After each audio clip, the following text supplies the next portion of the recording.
How's jail? It could be worse. You're harder to get a hold of than the Pope, man. For real. What do you mean? You don't show up. That's what's for real. I've only showed up not one time. Just one time I missed. That's cute. One time. That's cute. Well, except for Well, the Mr. Odom, I would ask Well, you here's to the not deal. speak anymore. You've now picked up another case. You picked up a violation of a protective order. I don't even know what happened. We're gonna figure it out. All I know is that you have an open harassment with us. Mhm. While you're on bond with that one, you pick up a felony assault, and now you've picked up a violation of protective order. So, Ms. Garza, please. Got into a physical altercation with the defendant because the defendant was drinking and becoming verbally aggressive with her. The complaining witness's older son did not like how the defendant was talking to the complaining witness and told him to back off. The complaining witness's son then hit the defendant and a physical fight broke out between the sons and defendant. Officers observed the son's knuckles be busted and blood on his shirt, and the complaining witness is the protected person on the order. Was that from the assault or was it from the harassment? The protective order is from the assault impeding breath. So, Judge, as you can see, my client still has visible injuries from this interaction. I would ask that the court set a bond. Mr. Odom is aware, though, that the felony court could revoke his bond, so I don't think he plans on making any bail. But we do ask that if the court would set one. I'm showing he's on bond in our case at 5,001. What, but how? Did they give him a PR bond? Did he make a surety bond? What happened here? On which case? The harassment. I see a surety bond. I see a surety bond on the July 1st, Judge. I'm not harassed. 5,001. A violation of a protective order, and I put conditions on that violation, and you violate those conditions that I put on you on the VPO, I can have a hearing to hold you at no bond. Mr. Odom, I want you to know that I'm going to do that in a heartbeat, and I will do everything in my power to protect every single person in Harris County. Yes, sir. You understand? Yes, sir. I'm ordering you as a condition of your bond not to have any contact with any of the complaining witnesses in either the harassment or the violation case, or I'm sorry, the impeding breath case, not to consume alcohol, illegal drugs, or unprescribed controlled medication. I'm going to put a scram ankle monitor on you. Remember this, man. These conditions will all go on the violation of a protective order. If you consume alcohol, I can have a hearing to hold you at no bond. If you get this scram device and you don't charge it, I can have a hearing to hold you at no bond. I'm going to put a GPS monitor. I'm going to give you a curfew and a 1,000-foot exclusion zone from the house in question. If you go anywhere near it, I will have a hearing to hold you at zero bond, and that's what I'm going to do. Yes, sir. So, Tracy, he must have a GPS monitor prior to release. I need to make sure that he signs the conditions today. I don't want it to fall through the loop.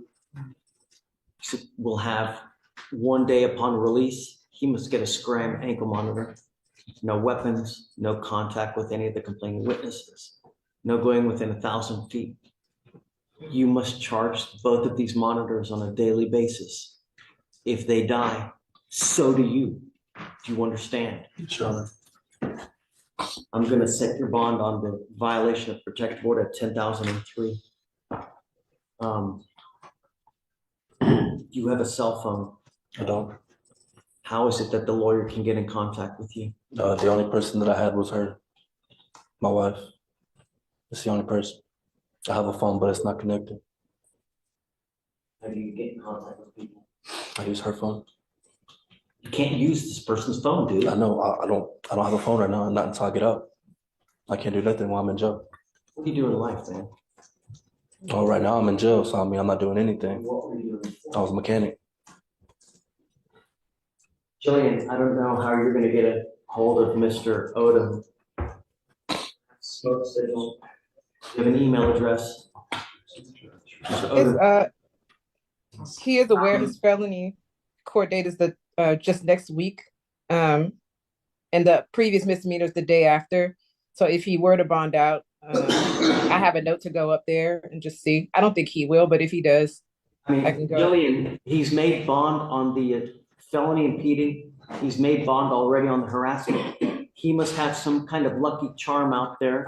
It's magically delicious that makes all of his bonds. So, it's a matter of time. They're going to make this bond if you don't remain in contact with your lawyer. I can't bond out. I'm not bonding out until I go to felony court. Someone's made both of your bonds here. Well, she has, but I'm not one from talking to her. She told me not to call them. If you bond out, you must remain in contact with your lawyer, Ms. Hawkins.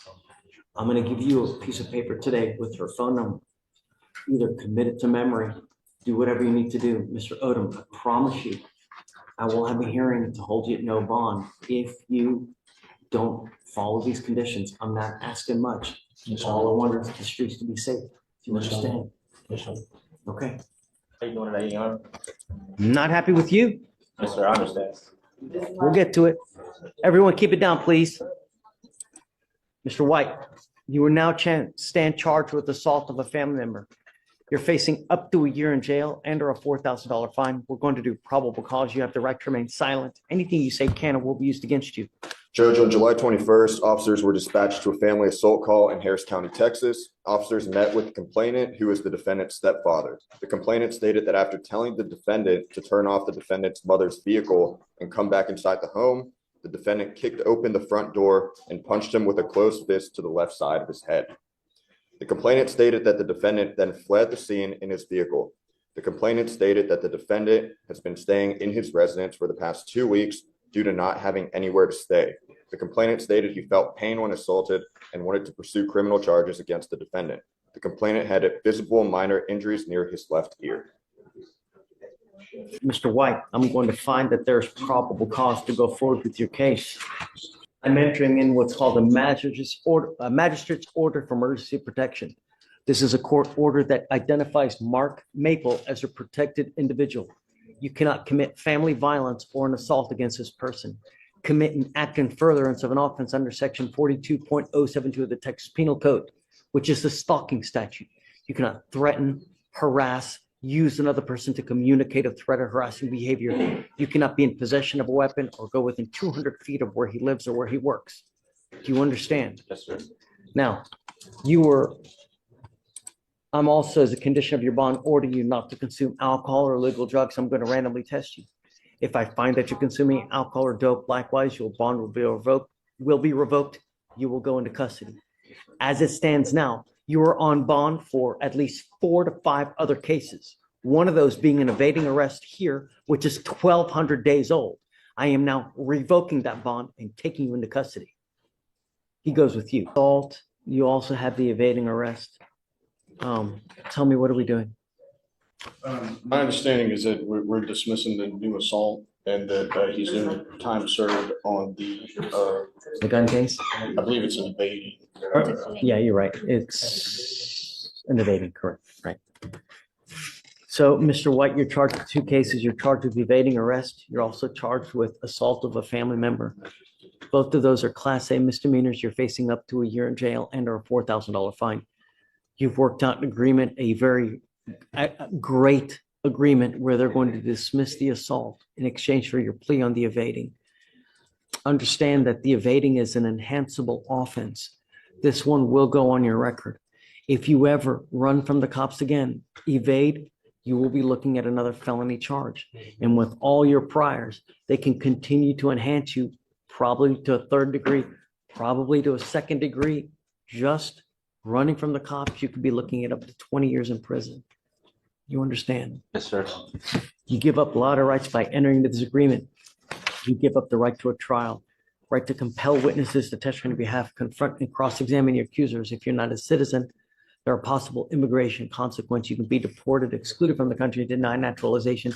You give up the right to appeal. So once you accept this agreement today, you can never come back and change this or undo this. Yes, sir. Is this what you want to do? Yes, sir.